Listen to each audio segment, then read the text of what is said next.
these roundtable discussions serve as a chance to get the coalition, to get local legislators, to get local journalists better educated about a particular topic every year. RRCAHT is very committed to seeing human trafficking as a societal problem, something that is sort of metastasized from a lot of things that go wrong in our culture, a lot of things that are wrong in our society, not as this one single issue that, this one single issue that fell from the sky intact and is unrelated to everything else that's going on in this world. So when we have these roundtables, they are often about topics that may not have the word human trafficking in them, but it just serves as a chance for us to better understand things. So this year we wanted to talk about the topic of K through 12 sexuality education, because it's certainly getting some headlines these days. It's certainly getting some interest these days. And it certainly is related to something that people both think this coalition should be doing and don't understand why it isn't doing. And there's just so many questions we've been getting, and so much commentary we've been getting about this. We wanted to get some experts over here and just talk about this for a while, so everybody's understanding this a little bit better. Specifically, the bill that's been introduced right now, and the bill that panelists have gotten a chance to look at, is S2584A, which is sponsored by, most notably locally, Sam Rabroke. But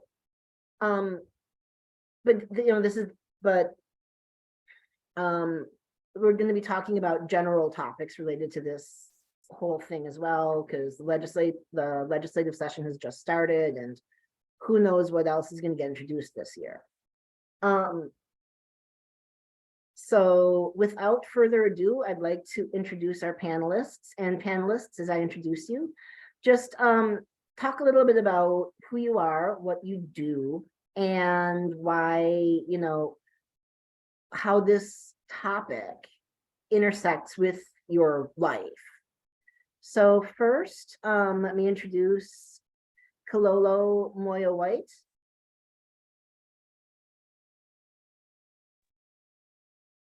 Good morning. Good morning. Yes, my name's Kilolo Moya White. I currently, on my full-time schedule, I am the Family and Community Engagement Specialist with Rock the Future Alliance, which is a collective impact initiative under the Strive Together National Partnerships to support learning outcomes for children cradle to career. Most passionately, I am a teacher, I'm a youth advocate, I'm a parent advocate, a family advocate.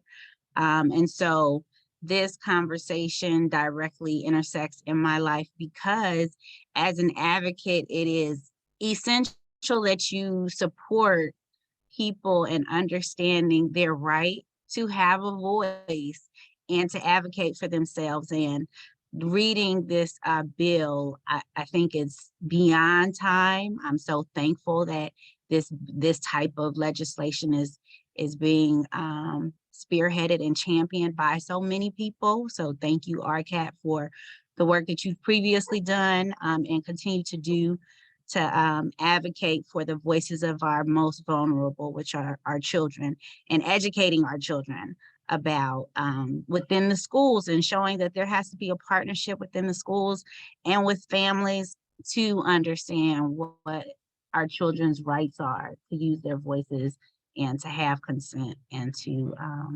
identify wrong behavior in relationships with adults and people that are attempting to pray over them. So thank you for allowing me to be here today, and I'll leave it to the rest of our panelists. Okay, great. Sparkle Wells, would you like to introduce yourself? Oh, good morning, everyone. Thank you for being here. My name is Sparkle Wells. I'm currently on my full-time schedule as well. I am a health project coordinator at the University of Rochester.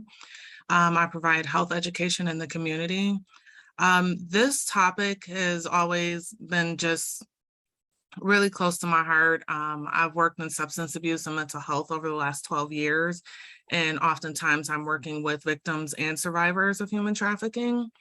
I spent several years working at the Center for Youth, supervising their Safe Harbor program for survivors of trafficking and those at risk of trafficking.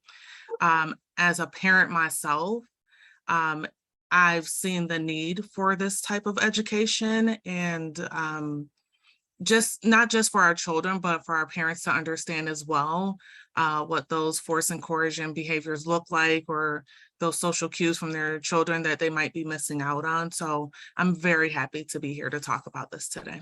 Thank you. Thank you so much, Sparkle. And Jillian Quigley? Good morning, everyone. Happy Wednesday. My name is Jillian Quigley. I am a sex educator here in Monroe County.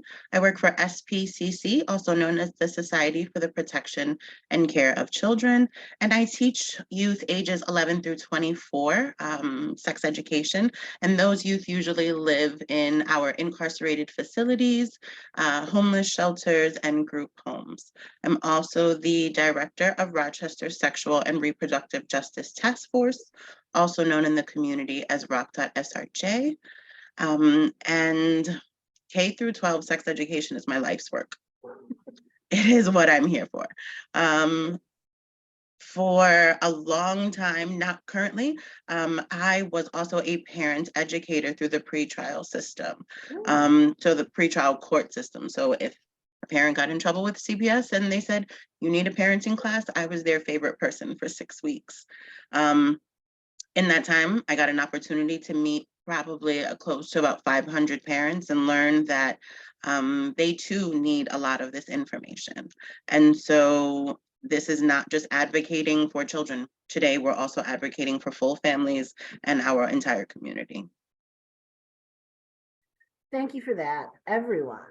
So what I'm gonna do, we try to keep this a little bit informal. This is not like Robert's Rules of Order. We're not standing on ceremony. So it's okay for everyone to have their mics unmuted. And I'm just gonna throw the questions out, and whoever wants to answer can answer. Again, no, you don't need to put your hand up. Just, we're just kind of make this a little informal, and, conversation between everyone is perfectly fine. So what do you think is the most important, what do you think are the most important elements of sexuality that the kids should be taught in public school?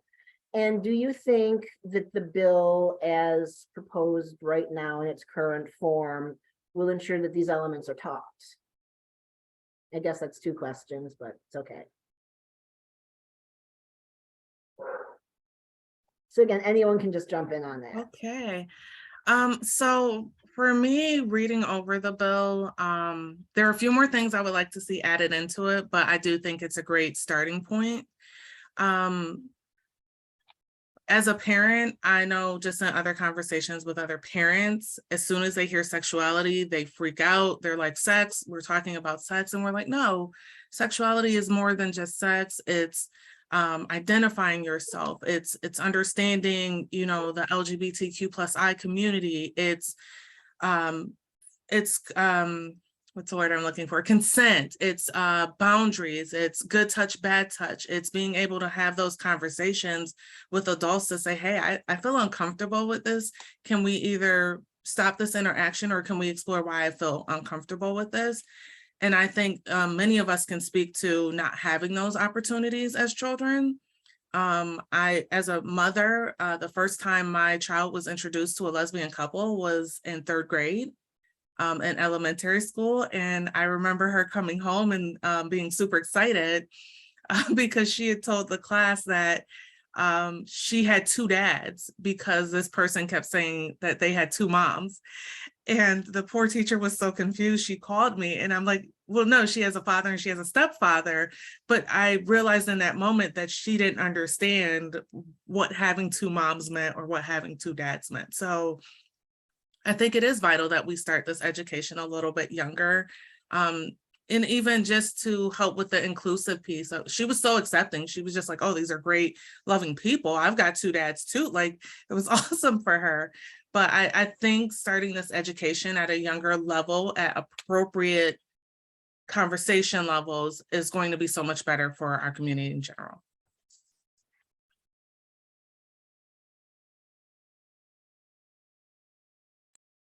Thanks so much, Sparkle, for starting us off that way. I think that there are a number of elements that are really key for parents and families to understand about this bill. And I'm going to start with your own right, you know, as a parent to opt out if that is your choice for your child. You know, that's just the first thing. You have a choice, right? So to know that, knowing and understanding what that process is to opt out for your child is your right to understand. However, I do believe in the essence and the core of what is intended to be taught here within the bill. You know, understanding the elements of, you know, consent and what does consent mean? What does it look like? And in all its aspects.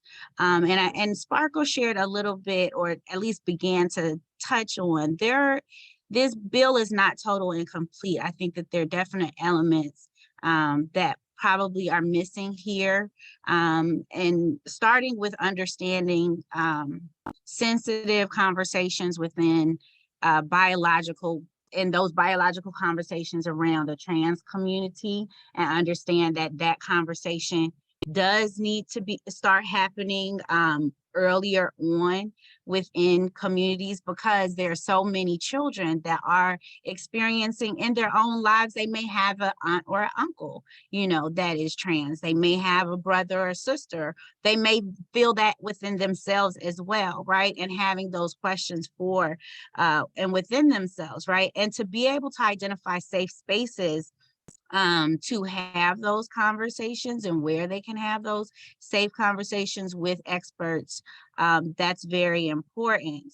However, I don't know if I am completely confident that all teachers will be trained and efficiently or adequately prepared to have these conversations without bias, without their own, you know, forced narratives that you know that they have within themselves, right? Because we all have to identify and know that we all come with biases, right? So I think that if these conversations are being intentionally taught within the schools, what are the measures that we are using to ensure that teachers have adequate training, but also teachers have adequate support where they can, you know, clearly state that we need a community partner to come in. We need RRCAHT to come in. We need, you know, other experts to participate in these conversations.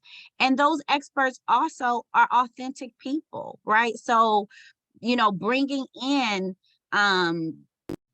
people that identify in these various, you know, definitions that we are talking about when we are talking about them. I'm not saying that they have to be talked about every day and in every class, but I think that is important for when we have the opportunity to bring in authentic voices of the trans community, as well as in various languages, because that's the other aspect that I don't see elevated within this bill, is the sensitivity and cultural understanding of all cultures and their experiences around these conversations, but understanding that every child has the right to experience this information in their dominant language of their home language, because that also supports what they can then share with their family and at home.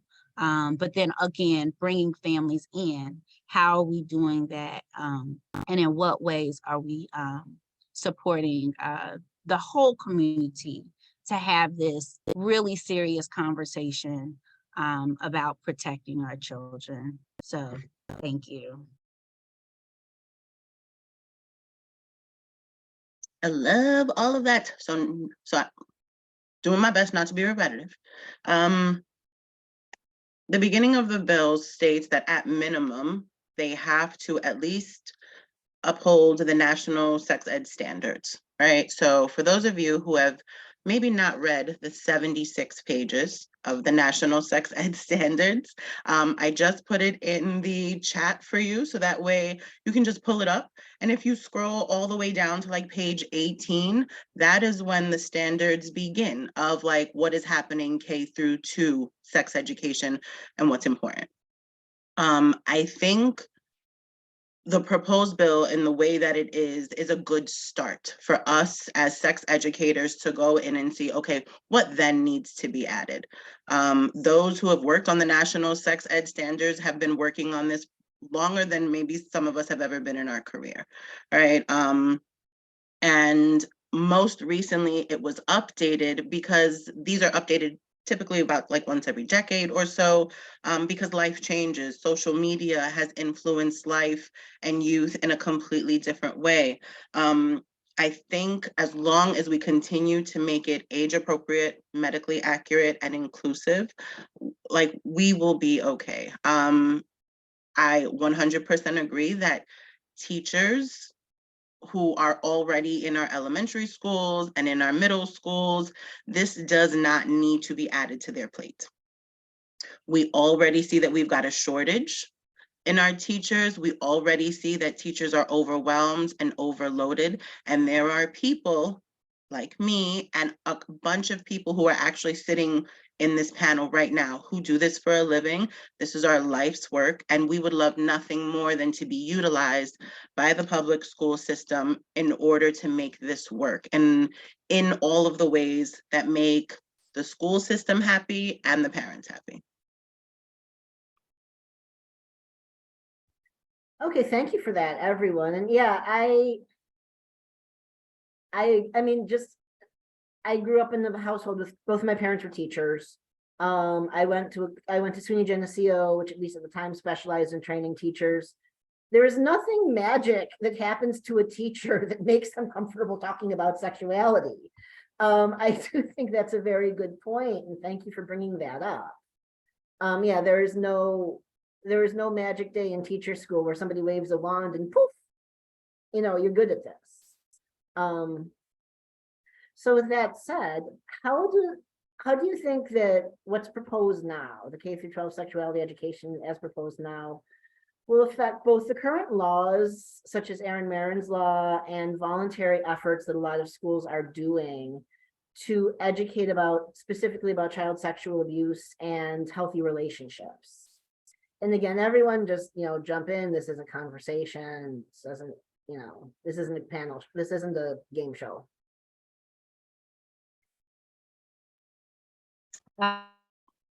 So I guess I'll start, and I won't take too long. I think that one of the elements, well, I think that you said as it's proposed right now, I think that that's the challenge that I have is as it's proposed right now.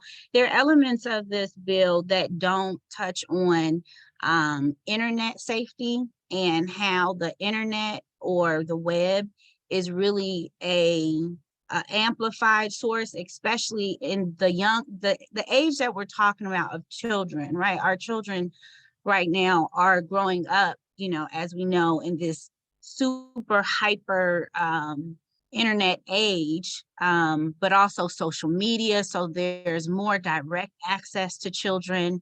And then with everything that's video, right? So it's direct access, not only to just be able to touch out, to reach out to you, but it's also to be able to see you and see your body and to exploit that, right? And so if that's not placed also within the bill, then we're going to miss a lot of this, right? And that also means that we are dependent on the expectations of the teachers to really support a lot of this. And so I don't see how this bill is is moving from a voluntary effort to a requirement and an expectation and accountability measures that are going to support this development. And that also means that it has to probably come with fiscal support, right? Mhm. Fiscal support of partnerships with these experts that are expected to be in the classroom with the teachers when the teachers are having these conversations. Because yes, I think that just needs to be a part of what we're looking at. So I don't think we can stop here at saying that as it's proposed now. We cannot do that. We have to expand what we're looking at here so that it's having a stronger level of expectation Mhm. of protection.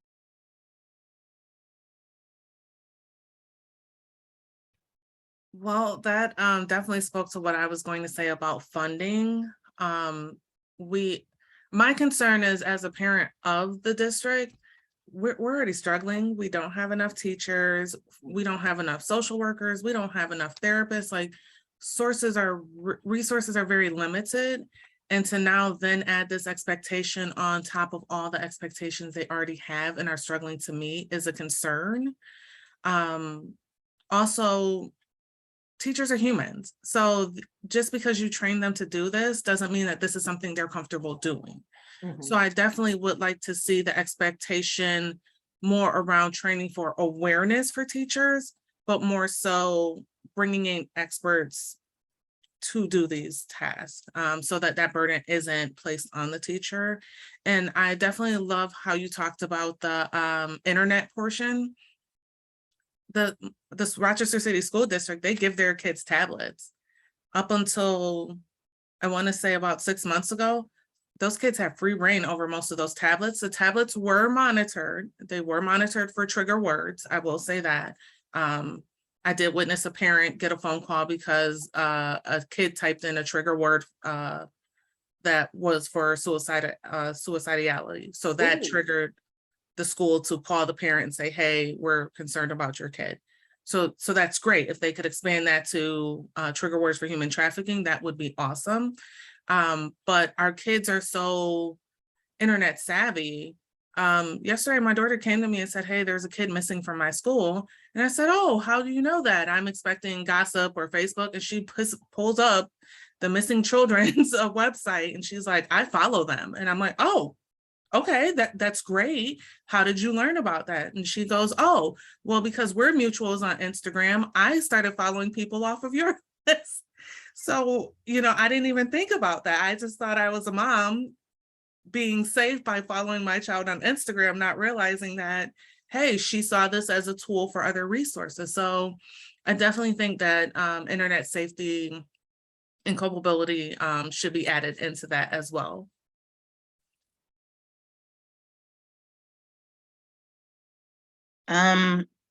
When it comes to the internet safety thing, I think that's folded in, but I think currently with the national standards, it's a little on the older side, when in fact, most of us know that research is saying most of us are giving tablets and phones to our kids anywhere between 2 and 6 years old, right?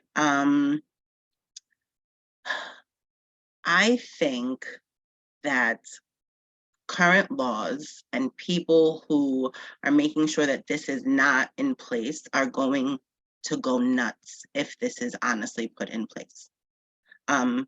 If I'm gonna just poke at some of the real conversation some of us need to have, I think a lot of the people who are already predatory and working with our youth are going to fight against this. I think the people who are benefiting systemically from people not knowing anything about their bodies are going to fight against this. When we talk about educators and you look at the actual standards, teachers in elementary school are already doing a lot of this work, right? So they're already talking about what it is to be kind, what it is to have, what it is to be a friend, what it is to, what are families doing, talking about their bodies, teaching kids how to use the bathroom. It's when we get to the nitty gritty stuff of like gender identity, maybe what is defining child sexual abuse and so on and so forth. When those are maybe the issues that teachers may not be prepared to talk about, but I do want to give a lot of credit to what teachers are already doing that may not be in their curriculum, that they're doing on a daily basis, already teaching children about themselves. But right now, if this bill were to go through, I think current laws and voluntary efforts by school, we are going to see an uproar. I think and that uproar is going to come from trauma and pain of the grownups who have never had to deal with the sexual and trauma that they have been through. And so therefore having conversations about it out in the open is triggering. And those people sit on our school boards. Those people are our elected officials. And we know that only 10% of youth share that they are sexually abused during the time that they are children. Only 10%, right? We know that people with penises do not share that they have been sexually abused for at least on average 20 years. And so when we think about current efforts and laws and who's going to uphold this, a lot of this is about people's feelings and way less about facts. Because if we actually looked at the facts of our community, we would learn that K-12 sex education, and I'm going to be a bit dramatic here, is literally the answer to the most of our issues. And I'm going to get off my soapbox there. No, thank you for that. And as somebody like in my own professional life, I hate to say my life revolves around child sexual abuse, but in large part it does. And working with survivors, educating adults about the bare bones facts about this. I just do want to say you are absolutely, those numbers you talked about are absolutely right. It does take an average, and there's even some research points it takes women almost as long as it takes men. It does take decades typically for sex abuse survivors to discuss this. So yes, that is absolutely right. And yes, there is an awful the issue of adults who have never dealt with their trauma or living their life through blinders, seeing this and reacting. Yeah, that is a big part of life in general in this world, not in this context and otherwise. So thank you for bringing that up. That is, yeah, absolutely.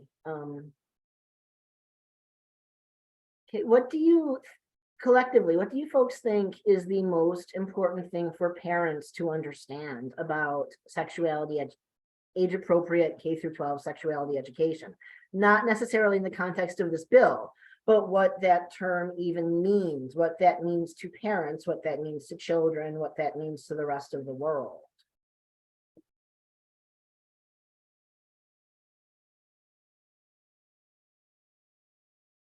I'll jump in and go first on this one. For parents to understand about K-12 sexuality education is that it is a tool that could be utilized to help them and guide them through their gentle parenting journey.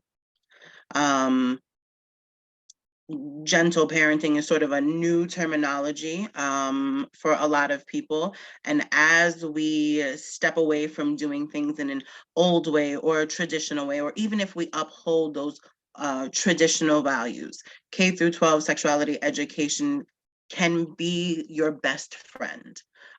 It can be that tool that can help answer questions that you may not be prepared to answer, don't know how to answer, don't have the script to answer, or it may be that thing that backs you up in your home and in your family on the values and morals that you guys choose to have with your rules and regulations around bodily autonomy, but also it's important to understand that as we start to teach things like bodily autonomy and consent, that as parents, we have to look at what does that look like in our homes? So many times we want to teach our children leadership skills, but they can't be a leader in our home. So many times we want to teach our children how to have their own voice, but not with me. And K-12 sexuality education, it can hurt those parents that may not be prepared for that amount of accountability from their children, right?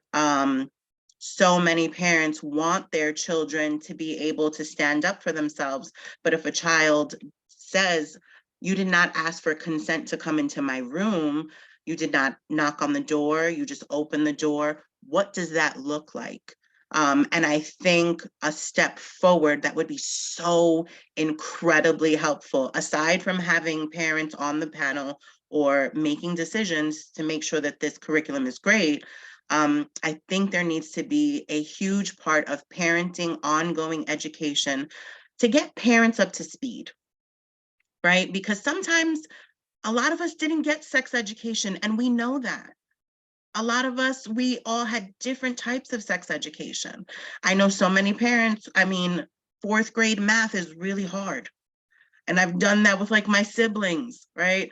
I cannot imagine this being introduced and parents not being given an answer key, right? You may not want to give them an answer key to the social studies and the science and all of that so that their kids don't cheat, but this is the place where they can, right? This is the place where parents not only get like a workbook, right? They don't just deserve that 76 pages of standards, they deserve ongoing education just as much as their kids so that they feel included in their children's lives, because parents are the best and first sex educators.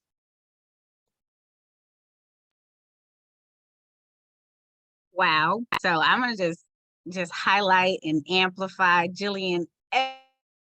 Everything that you just shared was so spot on and so important and crucial. So thank you for sharing that message. So I don't want to repeat anything that she said because everything she said was perfectly said to me. But what I do want to do is amplify the opportunity for one, to remind us that yes, this is a tool. It's a part of the school system still.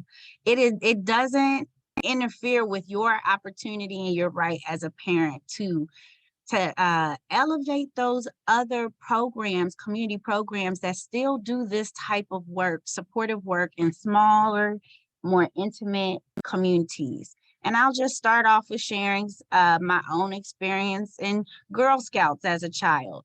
I remember the sexuality conversations that we had during like a sexuality retreat that was led by the Girl Scouts.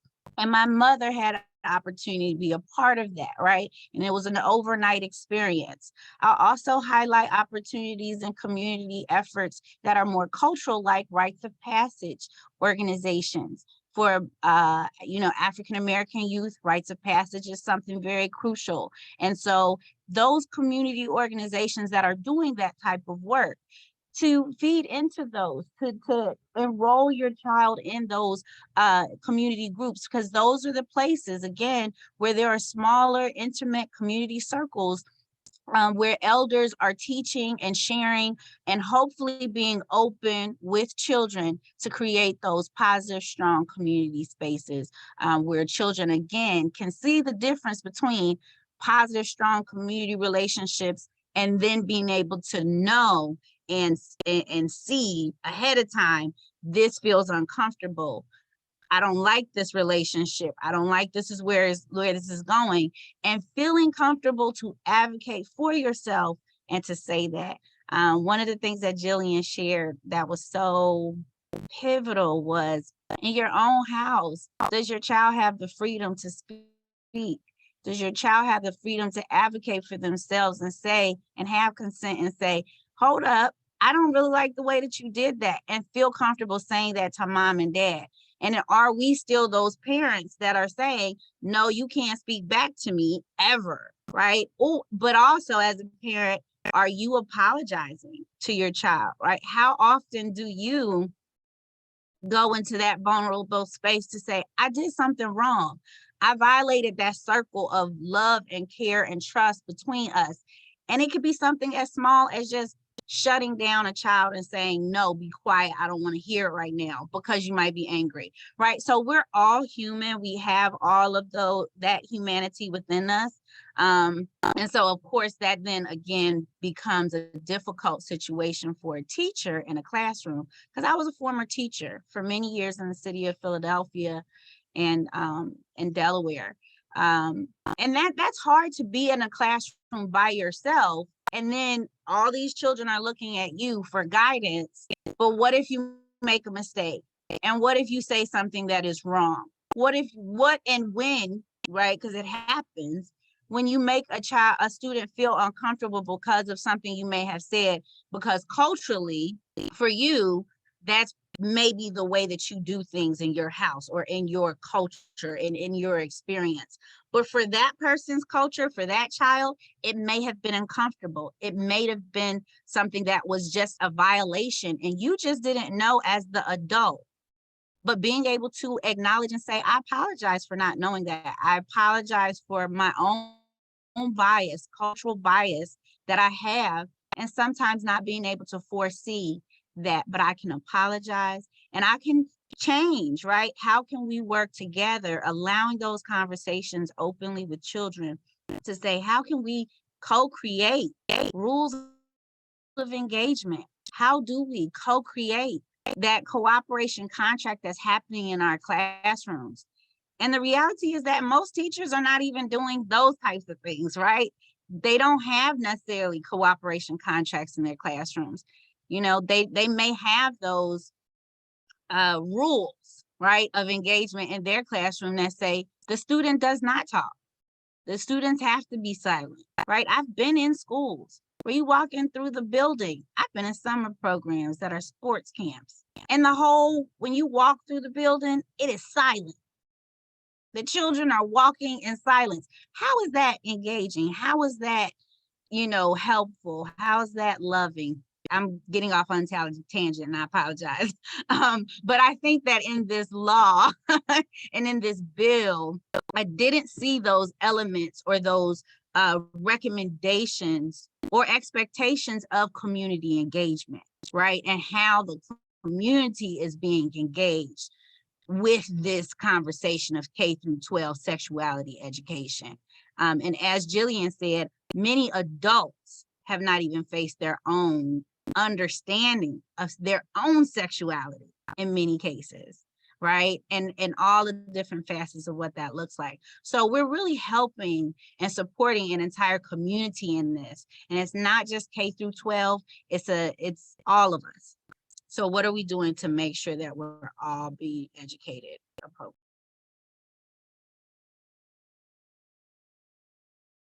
All right, like that was really good. How do I add to that? I don't totally agree with both of you. That was my next statement, is the community buy-in and the community connectiveness. A lot of times people don't know what resources are available outside of the ones they're presented with. I had partnered in the past with Jillian on the SRJ task force. As a mother, I remember coming to her and Assemi and saying, hey, I'm a sex educator. I educate on human trafficking. I do this every day, and trying to have a conversation with my child about sex education. And my daughter was like, no, absolutely not. But I recognized that at the age she was at, that conversation needed to happen. So I reached out to my resources, which were Jillian and Assemi, and said, hey, she seems comfortable with you all. If she broaches this subject with you, would you be kind enough to provide her that education? You don't have to give me details. Just please let me know that it happened so that I can feel safe that she's had this conversation. And I'm someone who's I'm in the field, I'm doing this all the time. And my daughter was like, absolutely not. I will not talk to you about this. But I had the resource and I knew where to go and get that resource. And I think that's very important for our community to be brought in as well. Like that was just awesome. And she still won't talk to me about it at all at this time, and that's okay. But she knows where she can go and get these resources. And even having that conversation of, hey, mom does work in the community, mom does do community service, that does not exclude you from being able to utilize these resources and services. And you have the right to anonymity, and you have the right to use these resources without me knowing that you've used them. I just want you to know that these community resources are available to you, and making sure she was comfortable in that. I think that's a huge step. And I would love to see that be part of this in some way, bridging into the school, because like as a community, we need to do better at coming together. We need to do better. We're in all these little silos, and if you don't know the right connection, you don't know who to connect each other to, or you might have 1 or 3 people who know who to connect in the other silos. I would love to see that brought together more so. And I would love to see our elders that are mentally prepared to do so, having those honest conversations. I think that would be groundbreaking for the community as a whole. But I also recognize that we are stepping into those roles of elders. We're not there yet, but we're stepping into those roles, and having those transparent conversations of, hey, yes, when I was younger, I was put in a situation where it could have been a human trafficking situation. Or, hey, I had a friend that was 15 dating a 19-year-old, and that wasn't okay. And I didn't understand that. But I want to make sure that you understand that that's not a healthy dynamic. And, you know, those kind of things. So I definitely agree with that. And I'm hoping to see that if this bill does go forward, that they bring that aspect in as well. Okay, thank you, everyone. Jillian, I really like what you were saying about how parents need to understand this. Parents don't necessarily have the right answers, the right vocabulary, and how they need to get some training for that. Are you aware of any place that's ever done that before?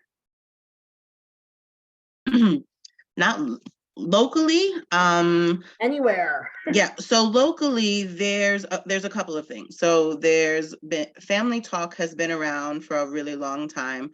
Family Talk is parenting. It's a group facilitated conversation on smaller group sizes for parents to be able to just talk about, like, what does this mean? It's about 4 to 5 classes.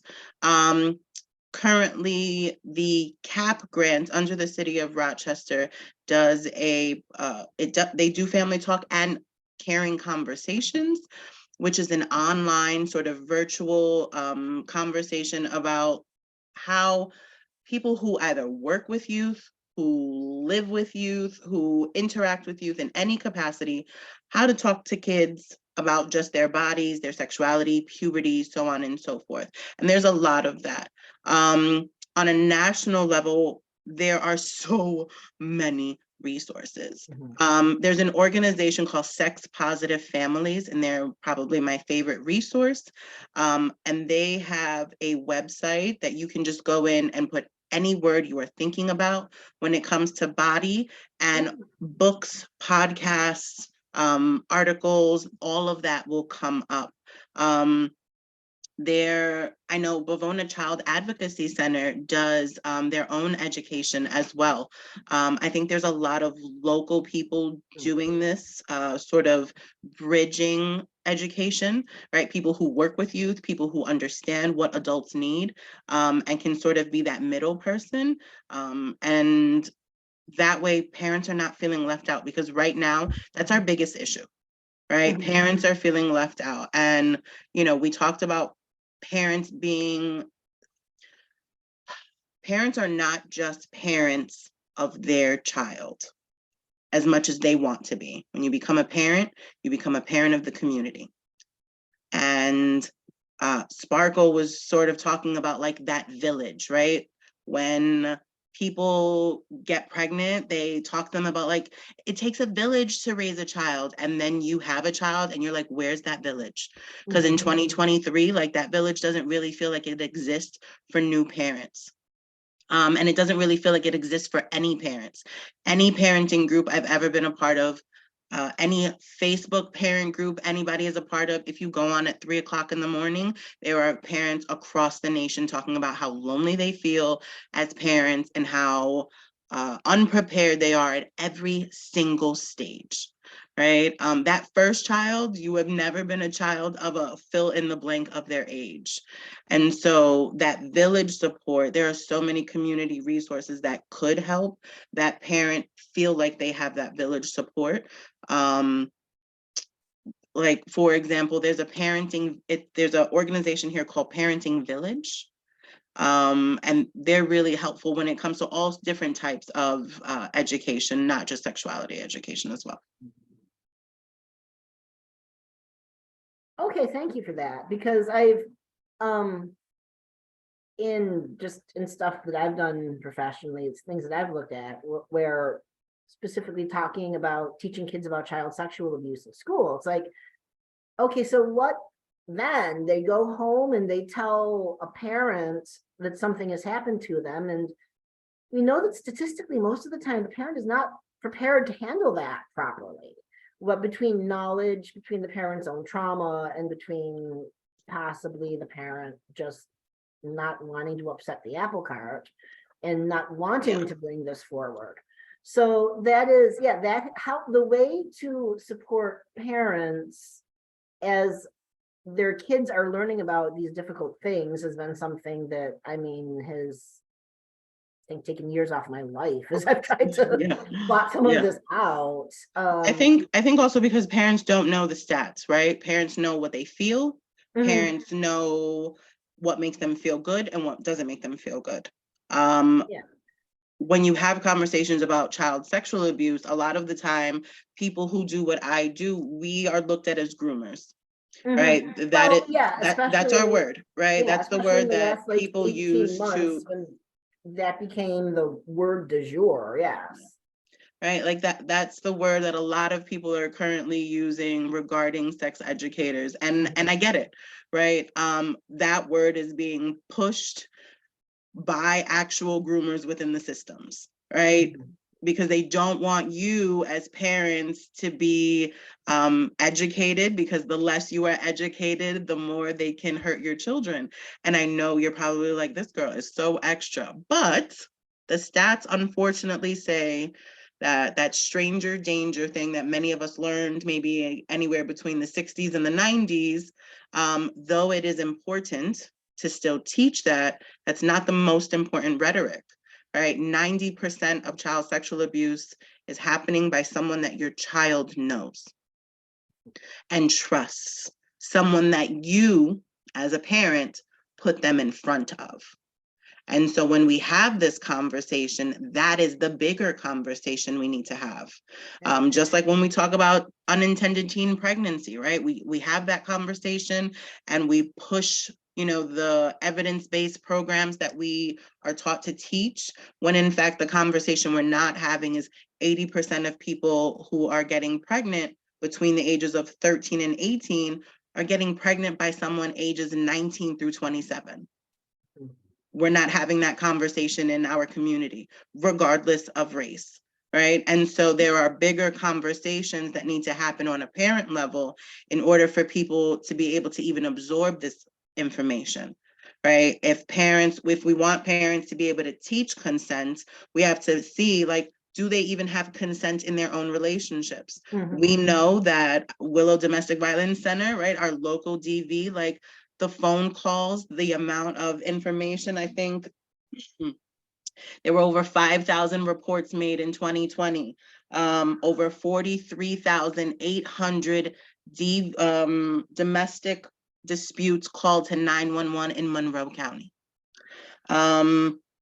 Willow received 7,880 phone calls. A lot of their help, they're helping teenagers deal with intimate partner violence and domestic violence. Why is any of this important? Because in order for parents to be able to even have this conversation about consent and just the very normal things that don't even get deep into sex education, we have to make sure our parents are safe. Our parents are not living safe lives right now. Right? Things are hard in the world, and you present this bit of information and it is not only triggering, it can be an issue in their home, right? And so there is so much complex stuff, but the truth is that we have all the facts to back it up. We have all of the things, but all of these community partners that sit at this table, we all have to come to the table together and put all of our heads together so that we're hitting every single bubble at every single time, but it's going to be difficult and it's not going to be easy. And having parents is going to be the number 1 component in order to make that happen. Thank you for Thank all that. you. Oh. Can I just add one thing to what you're saying, Jillian, because I really appreciate how deep you're going here. But I want to remind us the impact of shame on trauma, right? So just the word shame and what shame is and how it impacts people, individuals, and how that's directly connected to our trauma. I do want to, just, kind of shout out and elevate BIPOC Peak, which is a organization that is parent-driven and parent-led by Sarah Taylor and Gail Burkus here in the Monroe County area, but they also do a lot of work in Buffalo. But they lead parent support groups, and their support groups are focused on mental health and the impact of, the challenges that parents and families are experiencing in mental health, with mental health for themselves or in regards to their children. But, even the statistics and the correlations between mental health challenges and sexual violence, right? And how that's very, very connected together. And even domestic violence. A lot of times domestic violence incidences occur when people are either going through manic episodes and don't have the supportive either medication that's necessary, or they don't have the supportive individuals and people that know what their story is and know what they need, to help coerce them or bring them back into a space where they can, make sound decisions.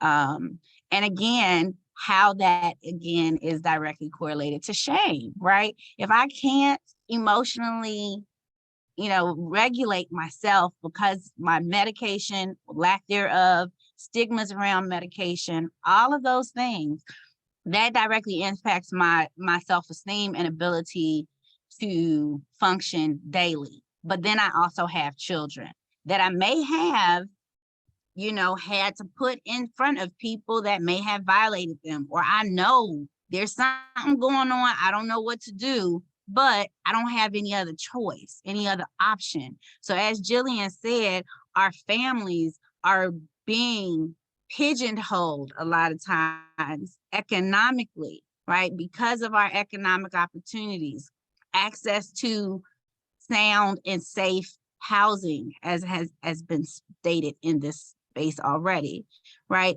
If all of those elements of, my basic needs are not met, again, that's shameful as a parent. That's a shameful space to be as a parent. To just know that those are things that you can't control or you don't have control over. But then you also can't control necessarily your mental stability either, because of the chemical imbalances that you might have.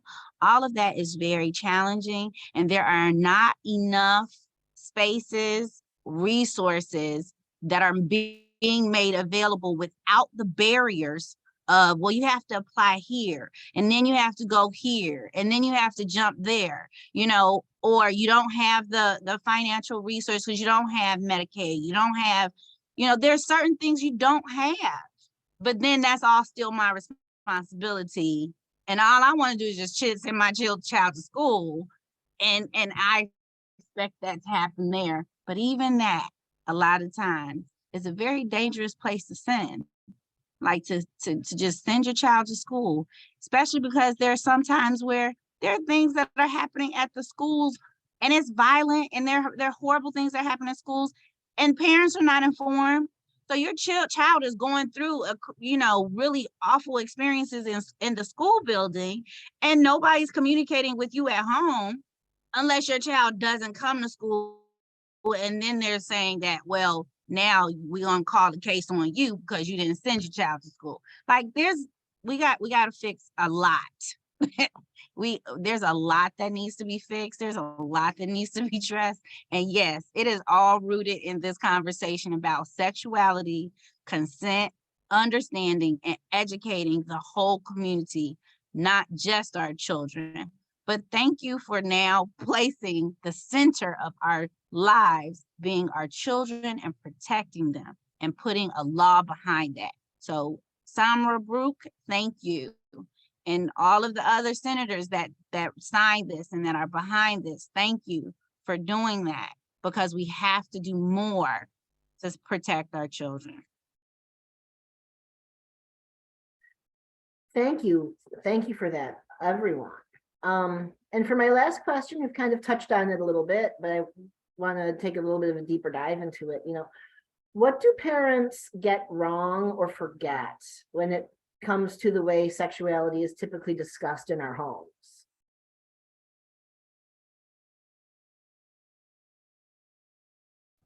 So I'll give it a go. I think for parents, a lot of it is, one, taking sex out of sexuality. Like, don't focus on sex as a trigger word. Not being reactive to the first thing you hear. And I'm guilty of it all the time. I might hear conversations and I'm like, don't react, because if you react, your reaction is going to trigger a response of non-trust and you're not going to be able to move past this.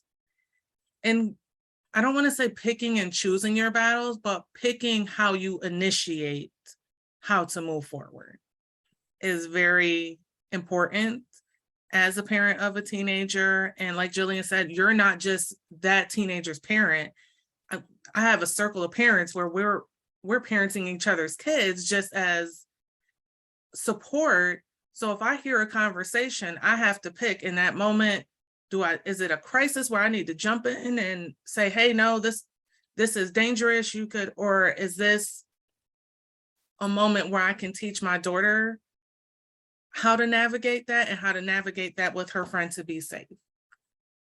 And again, I know I have the tools and the wherewithal to do that, where a lot of our parents do not, or they're not paying attention, or they're afraid to have those conversations.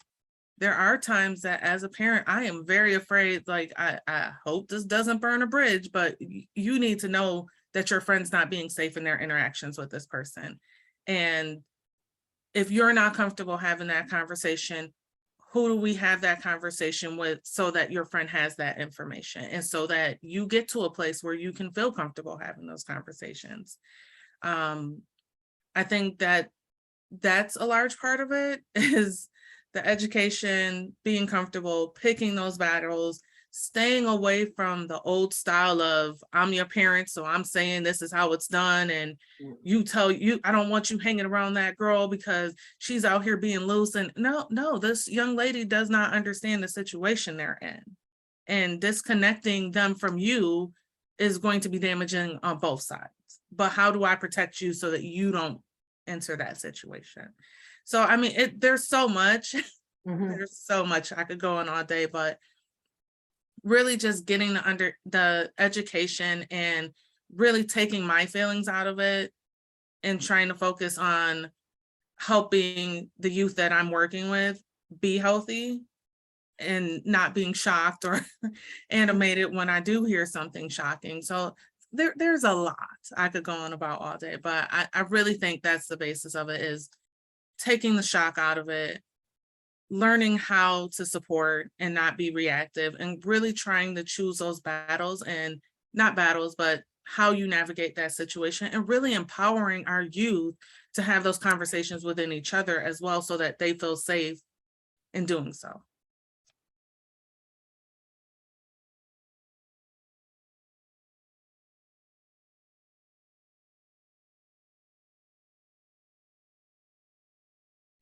I can go. All right, so what do parents need to know? When I said that you are not just a parent of your own child and you're a parent of the community, you're also a parent and making decisions for children who don't have parents, for children who don't live with their parents, for children whose parents or grown-ups look different. And it's important to keep those youth in mind, because those youth impact our communities in huge waves. If we are interested in reducing the crime in our community, then it is important to start to parent children who don't have parents. As I sit in my classrooms at Industry Correctional Facility, at Monroe County Children's Center, at Monroe County Jail, when I do parent groups, there is the consistent conversation of, I did not have somebody to love me and take care of me. And when we think about that, right, we think about losing children to the system, to the streets. Many people tend to think 12. We lost them at 12. And when I have my conversations with youth over the past 6 years, after every single class, I ask, when did you and your parents or you and your grown-ups start to have that disconnect? When did you stop trusting them? When did they start letting you down? That age is 8. That is 4th grade, right? 3rd, 4th grade. When we look at the national standards of sex education, one of the first ones is demonstrate how to communicate personal boundaries and show respect for someone else's personal boundaries. Can you imagine learning that fundamental piece of life before you leave 2nd grade, right? But in 2nd grade, they're what, 7, 8 years old? The onset of puberty in America is 9.5 years old, right? Like, this would be a tool. We don't even know how incredible this can impact kids in 20 years from now. We don't know how incredible this could really be. But for parents, sexuality education is not about the sex that you had yesterday, last night, or last week. And so when Sparkle says take the sex out of that, right? Like, conversations about actual sex are probably not happening till much later on, right? And 95 to 97% of parents actually agree that kids between ages or grades 7 through 12 need some sort of sex education. So most of the time when we're really talking to parents, we're really having this fundamental conversation about young people and little people. If we're losing them at 8.5, 9 years old, right, and they're no longer trusting you at that age, and we're seeing kids fall into things like sex trafficking and minor to minor trafficking as early as 11 and 12 years old. You know, the numbers are staggering. And I think the biggest issue amongst us professionals is that we keep this information amongst us professionals. I don't think enough parents know the actual facts and statistics of what we do on a daily basis. And I think if they did, right, in big ways, not only would it be, you know, I mean, shock education doesn't work, but any education can work. I think parents also need to keep in mind that though many systems feel like it can be out to get them, to ruin them, to take away their rights as parents, because that's another thing for parents. A lot of parents feel like the systems that they put their children in take their rights away from them and that ability. I think this could be empowering to parents and to families. I also want parents to keep in mind the moment you had your first friendship heartbreak, when a friend broke your heart and stabbed you in the back for the first time. I want you to think about what you did the day after someone you were magically in love with hurt you, what you did the first time someone may have disrespected your body or your space while you were out in the street and they were a stranger. I want you to keep all of those moments in mind and understand that K through 12 sex education can help prepare your children and our youth to deal with those issues so that you as a parent, one, don't really need to, or that you can just be helpful and guide them in that situation instead of having to feel like you have to teach them everything. I think K through 12 sex education can be the actual tool that we all say, you know what we need in school? You know what kids need these days in school? You know what would have been great? That could actually be the answer. So that's it. Yeah. Thanks for that, Jillian. I'll just follow up with affirming what she just shared. I think what I've been looking at is remembering, so parents knowing all of the statistics, I think is very essential. I think teachers too, right? Because I think that's also something that teachers also are not aware of enough.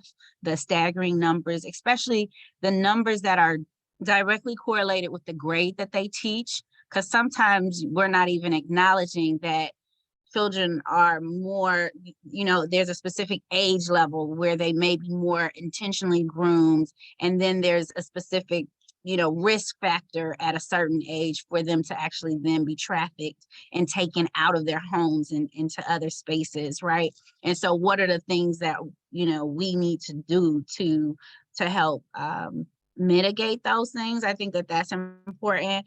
But I also want to remember the vulnerable population of people with disabilities, and our children with disabilities, and learning disabilities as well. Because when you have children that, have a opportunity to receive speech, right? They get removed from certain classes, right? They go into small, more intimate spaces with adults, right? And so that's why this type of education is so crucial, because at young ages, when those children are really just following an adult into different spaces, and they're expecting that this is what was supposed to happen in this space, right? And when they are violated, and the shame that comes along with that, Jillian began to talk about, how do we rebound? How do we help support our children through strategies of, if this did happen to you, this is what we can now do. This is how we move from this. This is how we move past this, because we also have to remember that people that experience sexual violence, doesn't matter what age, I don't think, and maybe I'm not speaking as an expert because I don't have the numbers, but potentially have more or may go towards suicidal ideations, right? Because of the trauma and their experience with sexual violence, right? So, but if there were tools that they were supported in, to be able to say, we can move past this. This is not the end of your life, right? And so that also happens when you, because a lot of times, for example, the Me Too movement was so powerful because it was an outward expression and explosion of empathy, where people were saying and acknowledging, yes, I have that shame. Yes, that happened to me, but I am who I am because I have moved past that, and not because of it, that's who I am, but I am whole, and I am making myself whole. The process of healing, right? That transformative process that we all have to go through, even when somebody just passes away, grief, right? We go through a grieving process. Well, with shame and trauma, it is the same thing. You go through a grieving process of grieving that experience, that traumatic, experience that your body had and your spirit had. But now being able to heal that and to, circumvent that and transform that energy into something that is productive and something that builds you up and that does not consume you, because then we have the impact of drugs, right? And people, an addiction, because that's what I'm using to kill everything in my body so that I can move every day. I'm addicted to whatever it is, whether it's alcohol or stronger drugs or whatever it is. But that the root of that addiction, a lot of times it comes out of this, impact of trauma that we still are working through in our bodies and our spirits, and not knowing that this happens to other people. And there is a community of people that will share their stories and give you tools of this is how they move through, how can you move through, and us doing that together.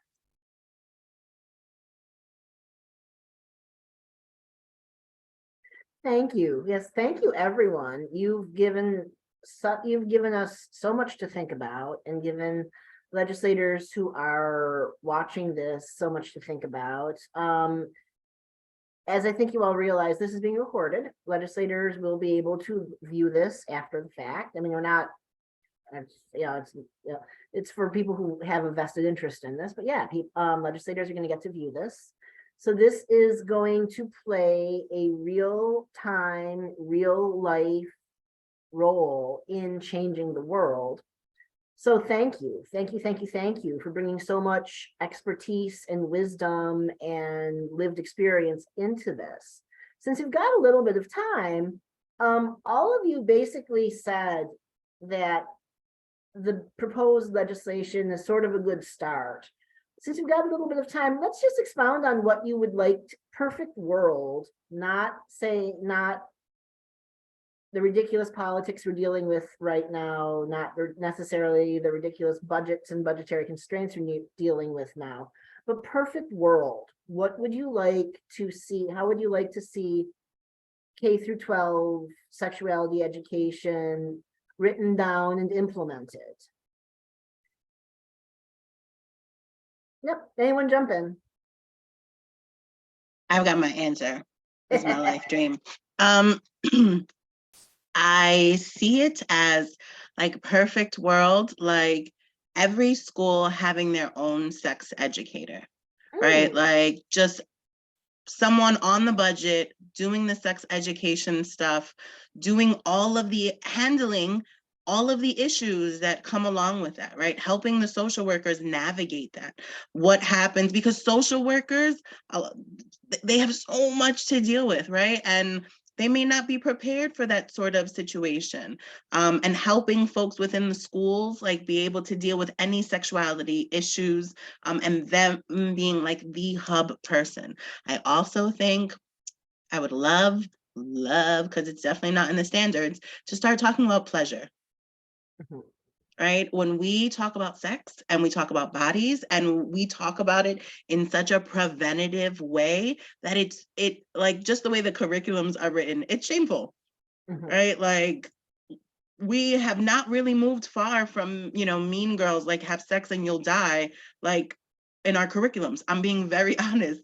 The things that are handed to me, the first conversation I'm having, it's like, okay, what kind of responsibilities do you have? What kind of decisions are you making? And here is HIV, right? Like the way we introduce things have to be different, right? We have to talk about what it's like to have a first crush. What is it like? Who was your first celebrity crush? You have those like really basic conversations and you start to talk about this topic in an exciting and loving and pleasurable way, people will think that that's what it should be. And we have youth now who don't know how to connect, right? Their social anxiety is at its highest. They don't know how to make friends. They really don't have friends. The majority of their friends are just people who follow them online. Suicidal ideations have quadrupled and numbers have heightened anywhere between ages 10 and 12. And so I say all of that to say we can combat a lot of those numbers by talking about sex in a really exciting and pleasurable way, because the number one reason people have sex is because it feels good. And it's okay for it to feel good. It's supposed to feel good, right? And we can actually find joy in a lot of these conversations. But our biggest fears really stop us from having like lighthearted, fun, giggly conversations. I cannot begin to tell you how many times I've been in a classroom teaching and children have been laughing because I'm the condom lady that comes into schools. Let's just be honest, right? And teachers and other adults have tried their best to make them stop laughing. because the sound of children's laughter makes people uncomfortable when we're talking about things around sexuality, right? And so stepping away from that, stepping away from our biases, our own trauma, our own shame, I think as we start to talk about pleasure, I really think that light can really radiate through ages all the way up until people are in their 90s. I think that light of pleasure can really help take away other people's shame and stigma around loving themselves and their bodies.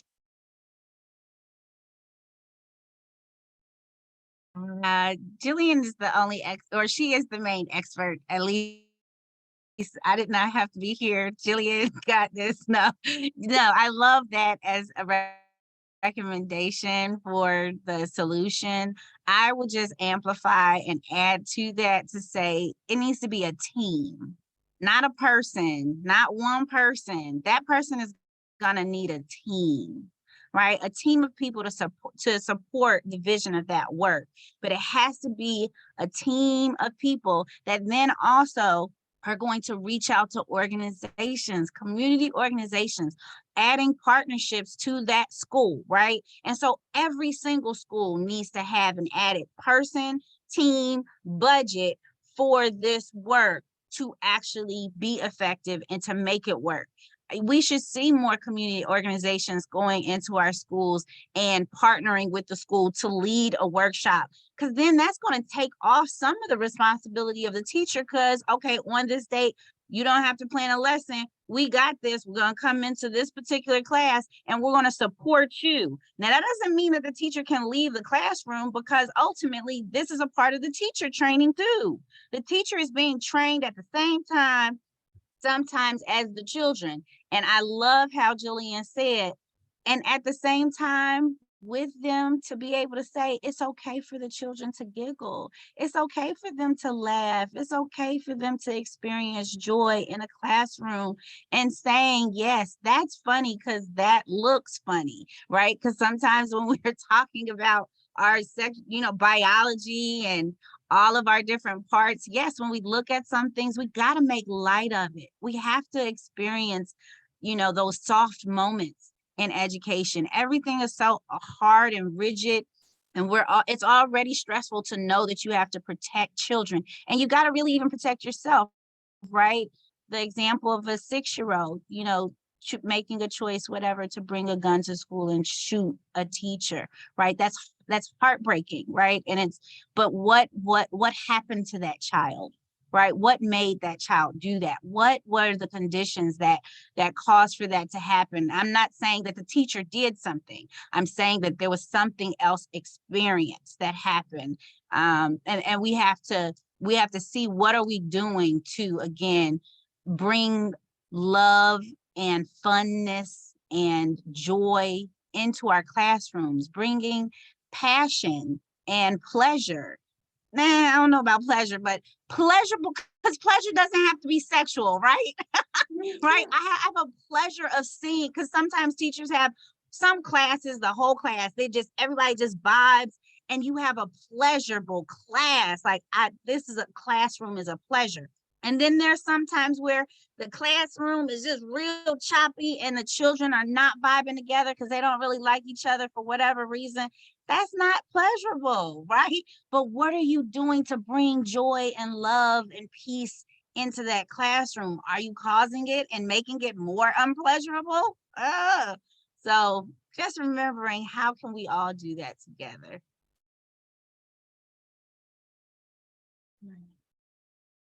So I definitely agree with Jillian and Kilo. I definitely would like to, have someone responsible at the schools. I definitely agree it should be a team, not just a team for the education piece.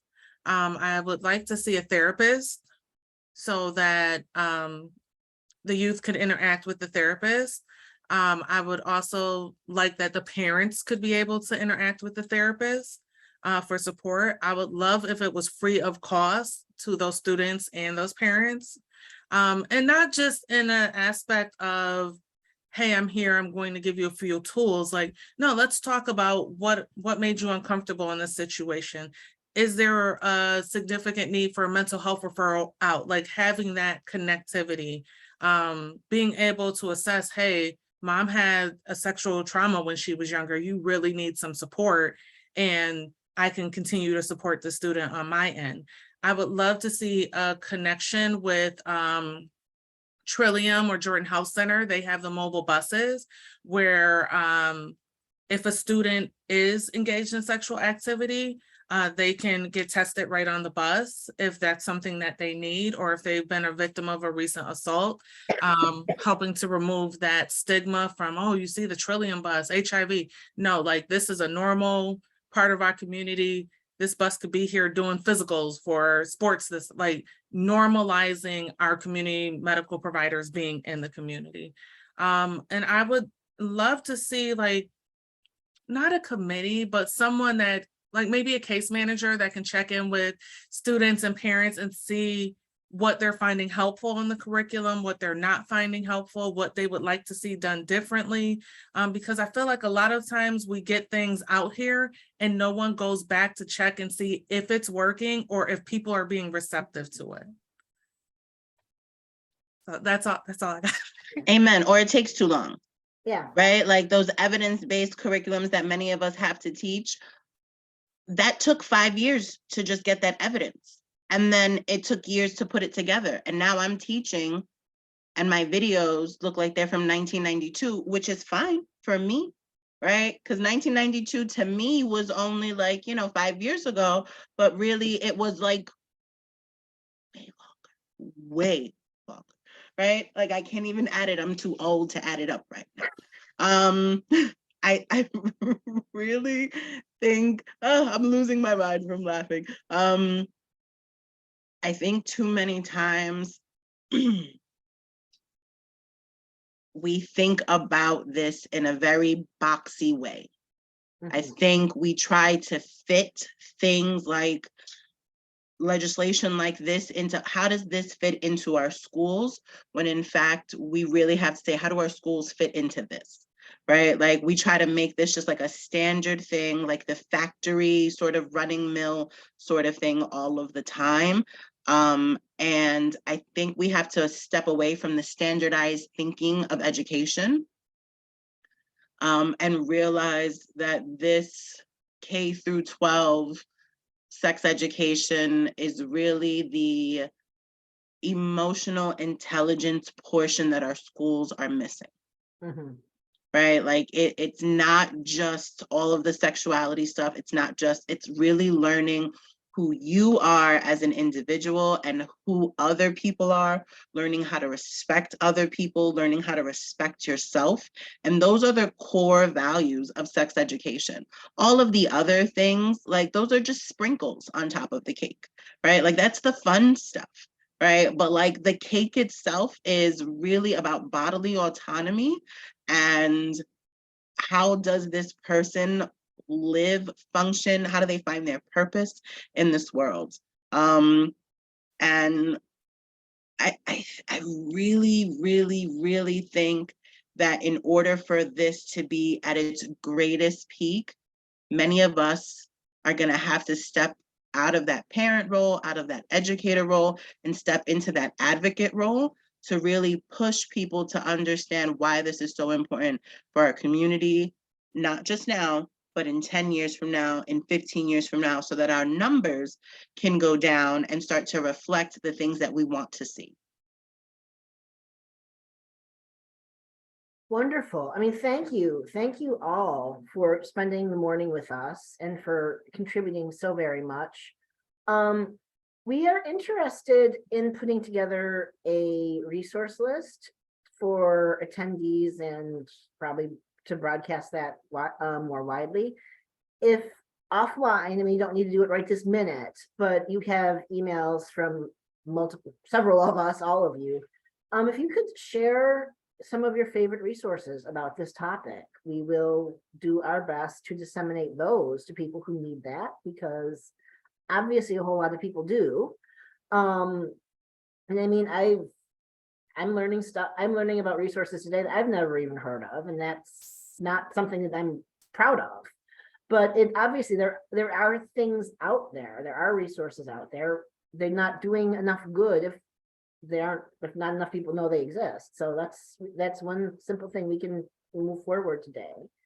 But thank you all of you so very, very much for your time. I'm so glad we're able to do this, and this is going to have some real-time, real-world impact. And, pay attention to what we're doing. We're going to, as an organization, we're going to move this forward and what we learned today. And just thank you so much for teaching it to us.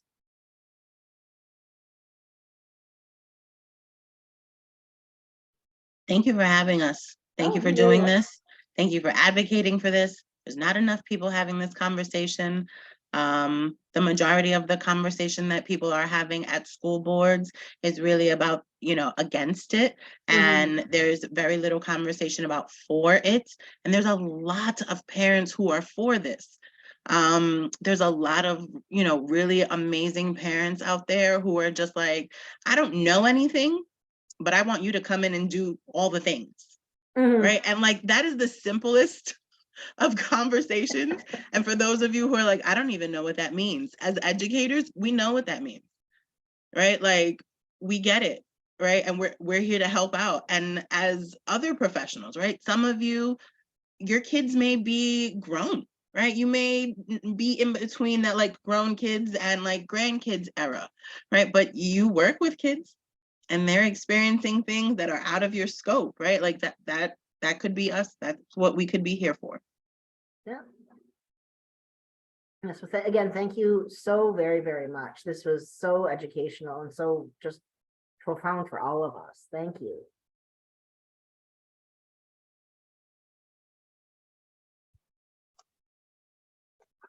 We will wrap up here. Thank you, everybody. We so appreciate it. I hope you guys have a great rest of your day and week. Yes. Thanks for the invitation. It was wonderful seeing everyone. And Jillian, let's connect. Sparkle, let's connect, please. Yeah, let's hang out. Let's get coffee, everybody. Right? I can talk about this stuff all day. I don't drink coffee. It seems like I do, but let's do it. All right. I can talk about this stuff all day. And all of the people who are probably still watching us and thinking that we're wicked and fun, like, come join us. Let's talk about how we can amp up parents and people in our community. I can talk about that stuff all the time. And Janelle's sitting there shaking her head like, yeah, we know, that's why I asked her. I could listen to you all day long. I appreciate you. Curious. I love y'all. I love these babies, right? And I would probably say, knowing some of the work that some of you do, knowing specifically Sparkle and Janelle personally, we uphold so much trauma that these babies go through. And we hold on to that. We take that home. We take that vicarious stuff. And like, some of this work really has an answer. And like, this is it. And it may not seem like it because we've never seen this. And this is that part of like radical intervention that we need. But like, let's get together. Let's have fun. Let's dream big. All right. Enjoy your happy hump day. Yep. Bye, everyone. Okay. Yep. Bye, Bye-bye. everybody. Bye. Thank you. Thank you.